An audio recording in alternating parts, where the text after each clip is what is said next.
Good evening, ladies and gentlemen, and welcome to an exciting exploration of one of the world's most remarkable economic success stories. I am your speaker host, Serhi, and I want to ask you to imagine a country blessed with the largest oil reserves in the world, a nation that was once the envy of Latin America with a booming economy, a vibrant middle class, and a standard of living that drew people from across the globe. Now picture that same country in ruins, empty supermarket shelves, families fleeing by the millions, and an economy so broken that its currency is worth less than the paper it's printed on. This is the story of Venezuela, a nation that has endured one of the most catastrophic economic collapses in modern history, a collapse so severe it's hard to fathom. Today we're going to dive deep into what happened, why it happened, and what it means, not just for Venezuela, but for the rest of the world. Buckle up, because this is a story of ambition, mismanagement, and heartbreak, and it's a lesson in what can go wrong when a country bets everything on one resource. Let's start by painting a picture of what Venezuela used to be. Back in the mid-20th century, Venezuela was a beacon of prosperity in Latin America. It was the 1950s, and oil was the lifeblood of the global economy. Venezuela, sitting on the world's largest proven oil reserves, was swimming in wealth. Oil money poured into the country, building skyscrapers in Caracas, funding schools and hospitals, and creating a middle class that enjoyed a standard of living comparable to some Western nations. Immigrants flocked to Venezuela from Europe and neighboring countries, chasing the promise of a better life. The country's GDP per capita was among the highest in the region, and for a time, it seemed like Venezuela could do no wrong. Oil was king, and Venezuela was its crown jewel. But even back then, there were cracks beneath the surface. Venezuela's economy was built on a shaky foundation, oil. By the 1970s and 80s, oil accounted for over 90% of the country's export revenue. Everything, government budgets, social programs, infrastructure, depended on the price of a barrel of crude. When oil prices were high, life was good. But when they dipped, as they did in the late 1980s, the economy wobbled. A sharp drop in oil prices in 1989 led to austerity measures, cuts to public spending, and rising unrest. The government, seen as corrupt and out of touch, faced massive protests known as the Caracazo, where hundreds were killed in clashes with security forces. This was the backdrop for a seismic shift in Venezuela's history, a moment that would change everything. Enter Hugo Chavez. In 1998, Chavez, a charismatic former military officer, swept into power on a wave of populist promises. He called it the Bolivarian Revolution, named after Simón Bolívar, the liberator of much of South America.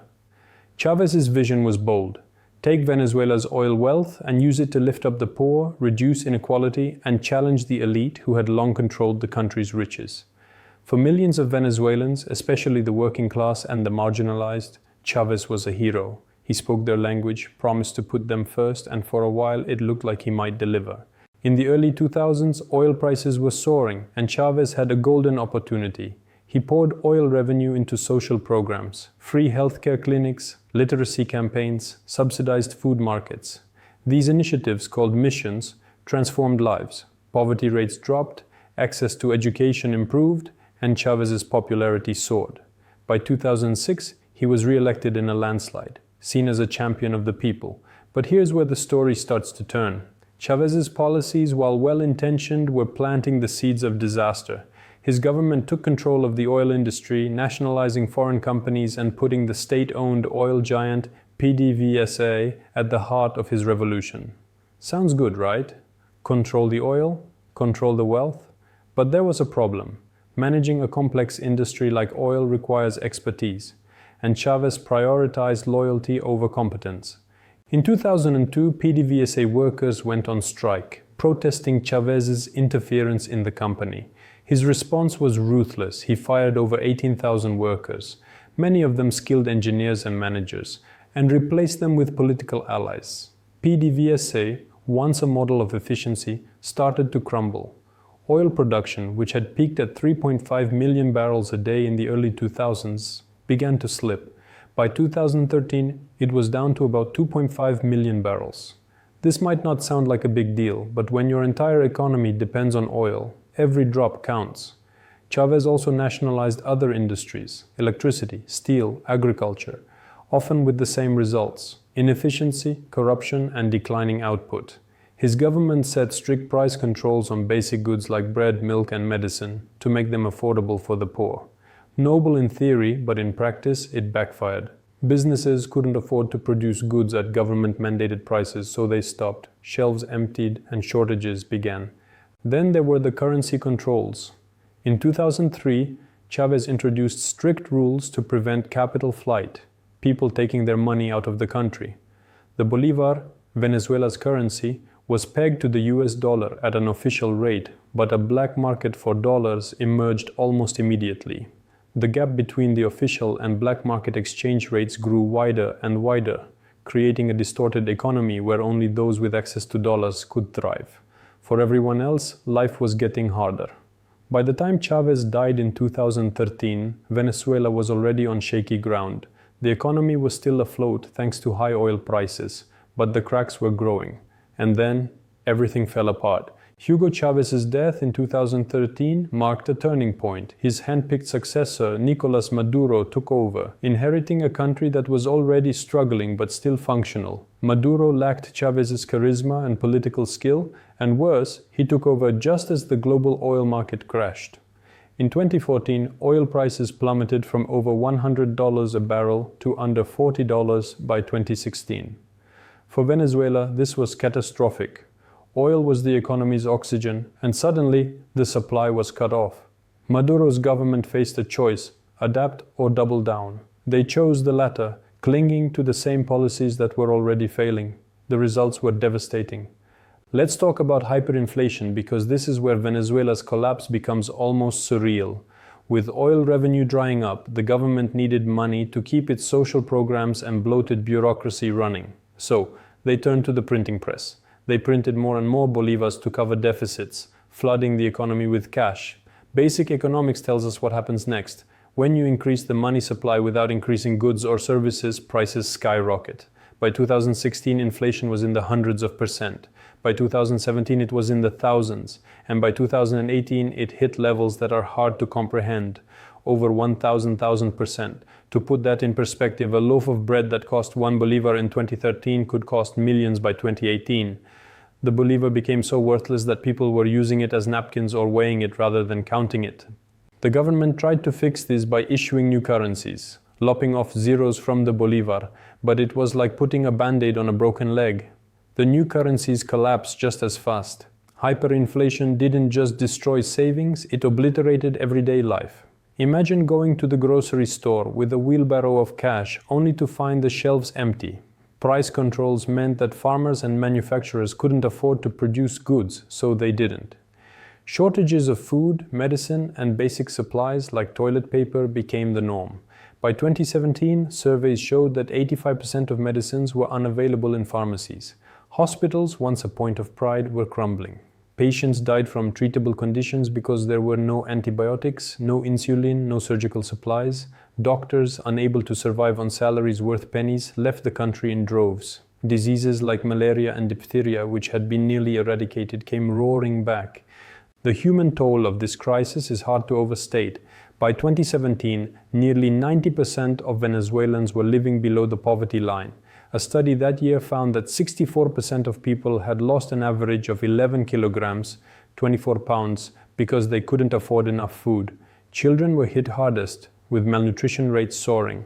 Parents faced impossible choices: buy food or medicine, assuming either was available. Families rummaged through garbage for scraps, and stories emerged of people eating zoo animals or pets to survive. The middle class, once the backbone of Venezuela's prosperity, was wiped out. Teachers, engineers, and doctors became street vendors or fled the country altogether. And flee they did, by the millions. By 2019, over 4 million Venezuelans had left, a number that grew to nearly 8 million by 2025. This is one of the largest migration crises in history, rivaling the Syrian refugee crisis. People walked hundreds of miles to reach Colombia or Brazil, often through dangerous routes like the Darien Gap, a lawless jungle between Colombia and Panama. Families were torn apart, with parents leaving children behind to send money home. Neighboring countries struggled to absorb the influx, with border towns overwhelmed and tensions rising. In Colombia, for example, Venezuelans faced discrimination but also filled low-wage jobs, creating a complex dynamic. The video might show images of these refugees. exhausted, carrying their belongings in plastic bags, crossing borders in search of a future. Back in Venezuela, those who stayed faced not just hunger and poverty, but also violence and repression. Protests erupted as early as 2014, with Venezuelans taking to the streets to demand food, medicine, and change. In 2017, protests grew even larger, fueled by Maduro's move to sideline the opposition-controlled National Assembly and rewrite the constitution. In 2019, when opposition leader Juan Guaidó declared himself interim president, backed by over 50 countries, the protests reached a fever pitch. But Maduro held on, using security forces and armed gangs called colectivos to crush dissent. Hundreds were killed, thousands arrested, and the media was censored. The government's response wasn't just about staying in power, it was about survival in a country spiraling out of control. So, why did this happen? How does a country with so much potential fall so far? The answer lies in a perfect storm of bad decisions, bad luck, and systemic flaws. First, there's the resource curse, sometimes called Dutch disease. When a country relies on one resource, like oil, it's vulnerable to price swings. Venezuela didn't just rely on oil, it was addicted to it. When prices crashed, there was no backup plan. Compare this to a country like Norway, which also has oil but saved its revenue in a sovereign wealth fund and diversified its economy. Venezuela spent every penny, assuming the party would never end. Then there's mismanagement. Nationalizing industries sounds great until you realize that running an oil company or a steel plant requires expertise, not just ideology. PDVSA's decline is a textbook case. Underinvestment, corruption, and unqualified leadership gutted its ability to produce oil. By 2019, production was below 1 million barrels a day, a fraction of its peak. Corruption didn't stop there. Billions of dollars in oil revenue vanished into the hands of loyalists, with Transparency International ranking Venezuela as one of the most corrupt countries in the world. Price and currency controls were another disaster. By setting prices artificially low, the government made it impossible for businesses to operate. Farmers stopped growing food, factories shut down, and importers couldn't get dollars to bring in goods. The black market thrived, but only for those with connections. The average Venezuelan was left bartering for basics or paying exorbitant prices. Currency controls created a bizarre system where the official exchange rate was a fiction and the black market rate determined real prices. By 2019, a single US dollar could buy millions of bolivars on the street. What about external factors? Some point to US and international sanctions, especially those imposed after 2017, which targeted Venezuela's oil industry and government officials. These sanctions made it harder for Venezuela to sell oil or access global markets, and they certainly worsened the crisis. But let's be clear, the collapse started long before sanctions became significant. Oil production was already falling, inflation was already soaring, and shortages were already widespread by 2014. Sanctions added fuel to the fire, but the fire was already burning. Politics played a huge role too. Maduro's refusal to reform, his crackdown on opposition, and his disputed 2018 re-election alienated investors and isolated Venezuela globally. When Juan Guaidó emerged as a rival in 2019, it created a brief hope for change, but Maduro's grip on the military and judiciary kept him in power. The political stalemate made economic recovery impossible, as no one trusted the government to manage the economy rationally. Now let's talk about the human side, because numbers only tell part of the story. Picture a mother in Caracas, standing in line for hours to buy a bag of rice only to find the store empty. She goes home to her kids, who haven't eaten a proper meal in days. Or a doctor trained to save lives who can't find bandages or antibiotics in a hospital that looks more like a war zone. These aren't hypotheticals. These are the stories of millions of Venezuelans. By 2018, the average Venezuelan was surviving on less than $1 a day. Children stopped going to school because they were too hungry to focus. Grandparents, unable to afford medicine, died quietly at home. The social fabric of the country unraveled as desperation took hold. The migration crisis is another heart-wrenching chapter. Imagine leaving everything behind. Your home, your family, your memories, because staying means starvation or violence. By 2019, over 4 million people had fled, and by 2025, that number was approaching 8 million. That's more than a quarter of Venezuela's population. These aren't just numbers, they're families torn apart, communities emptied, and futures upended. In Colombia, Venezuelans became street vendors or laborers, often facing hostility but also filling gaps in the economy. In Brazil, refugee camps sprang up near the border. The Darien Gap, a treacherous jungle, became a deadly passage for those seeking a better life. The video might show these scenes: crowded buses, weary faces, children clutching their parents' hands, because they capture the human cost better than any statistic. What did the government do about all this? Not much, at least not effectively. Maduro's response was to deny the crisis or blame it on external enemies. He called it an economic war waged by the US, Colombia, or even shadowy conspiracies. Sanctions were a convenient scapegoat, but they didn't explain the years of mismanagement that came before.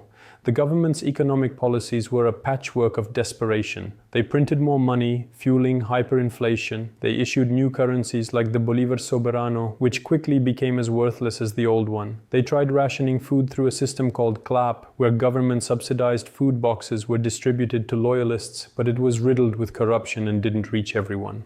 By 2019, Maduro started to loosen some controls. He allowed more transactions in US dollars, which became the de facto currency for many Venezuelans. Over 60% of transactions were in dollars by that year, a kind of informal dollarization that helped stabilize some markets. He also relaxed some price controls, letting businesses charge what the market could bear. These changes led to a slight uptick in economic activity. Shops started to stock goods again, at least for those who could pay in dollars. But for most Venezuelans who earned wages in bolivars, this was a cruel irony. The reforms helped the elite and those with access to foreign currency, but the poor were left behind. The economy was still a shadow of its former self, with GDP a fraction of what it was in 2013. The international community watched this unfold with a mix of concern and frustration. Over 50 countries, including the US and much of Europe, recognized Juan Guaidó as Venezuela's legitimate leader in 2019, hoping to pressure Maduro out. Humanitarian aid was sent, but Maduro blocked it, claiming it was a pretext for foreign intervention. The UN and NGOs tried to help, but the government's hostility made it difficult. Sanctions, while aimed at Maduro's inner circle, often hurt ordinary Venezuelans by restricting oil sales and access to global finance. Neighboring countries like Colombia and Brazil bore the brunt of the migration crisis, with their economies and social systems strained by the influx. The global response was well-meaning but fragmented, and it couldn't undo the damage of years of mismanagement. So, what can we learn from Venezuela's collapse? It's a masterclass in what not to do with an economy. First, don't put all your eggs in one basket. Venezuela's obsession with oil left it defenseless when prices fell. Countries like Norway or the UAE, which also rely on oil, avoided this fate by saving their wealth and investing in other sectors. Second, competence matters. Nationalizing industries might sound empowering, but if you replace experts with loyalists, you're asking for trouble. Third, price and currency controls can backfire spectacularly. They sound like a way to protect the poor, but they often create shortages and black markets that hurt the very people you're trying to help. There's also a broader lesson about governance. When a government prioritizes power over progress, the economy suffers. Maduro's refusal to reform, his crackdown on dissent, and his reliance on cronies turned Venezuela into a pariah state. Investors fled, talent left, and the country's potential was squandered. The crisis also sparks a debate about socialism. Critics point to Chávez's and Maduro's policies, nationalization, price controls, wealth redistribution, as proof that socialism fails. Supporters argue that the real culprits were corruption, mismanagement, and external pressures like sanctions. The truth likely lies in the middle. Ideology alone doesn't explain the collapse, but poorly executed policies, regardless of their label, can do tremendous harm. Let's zoom out for a moment. Venezuela's story isn't just about one country, it's a warning for the world. Resource-rich nations like Nigeria or Angola could face similar risks if they don't diversify. Populist policies, while appealing, can lead to ruin if they ignore economic realities. And political repression, as we've seen in Venezuela, doesn't just silence voices, it stifles innovation, investment, and hope. The crisis also shows how interconnected the world is. Venezuela's collapse didn't stay within its borders. It sent ripples across Latin America, straining neighbors and creating a humanitarian challenge that's still unfolding. What's next for Venezuela? As of 2019, when this story was being told, recovery seemed a long way off. Maduro was still in power, propped up by the military and allies like Russia and China. The opposition was fractured, and Guaido's momentum was fading. The economy showed faint signs of stabilization thanks to dollarization and relaxed controls, but it was a far cry from recovery. GDP was still down 60% from its peak, and most Venezuelans were still struggling to survive. Real recovery would require more than tinkering. It would mean rebuilding institutions, restoring trust, and diversifying the economy. It would mean addressing corruption and opening up to the world. But with Maduro entrenched, those changes felt like a distant dream. Let's bring it back to the human level, because that's what matters most. Behind every statistic is a person, a parent who can't feed their child, a student who can't go to school, a grandmother who can't get her medicine. The crisis tore families apart, not just through migration but through the daily grind of survival. Yet Venezuelans showed incredible resilience. Communities came together to share what little they had. Exiles sent money home, keeping families afloat. And even in the face of repression, people kept protesting, demanding a better future. Their courage is a reminder that hope persists, even in the darkest times. As we wrap up, let's reflect on what Venezuela's collapse means for all of us. It's easy to look at a country halfway across the world and think, that could never happen here. But economies are fragile and bad decisions can compound quickly. Venezuela shows us what happens when a country bets everything on one resource, ignores expertise, and prioritizes politics over people. It's a lesson in humility, a reminder that no nation is immune to failure. So, what can we do? Learn from Venezuela's mistakes, demand better from our leaders, and maybe, just maybe, think about how we can help those still caught in the crisis, whether through aid, advocacy, or simply keeping their story alive. That's the story of Venezuela's economic failure, a tragedy of missed opportunities, broken promises, and human suffering. It's a story that's still being written and one we can't afford to forget. Thank you for listening, and let's keep the conversation going. What do you think the world can learn from Venezuela? And what can we do to prevent this kind of collapse from happening again?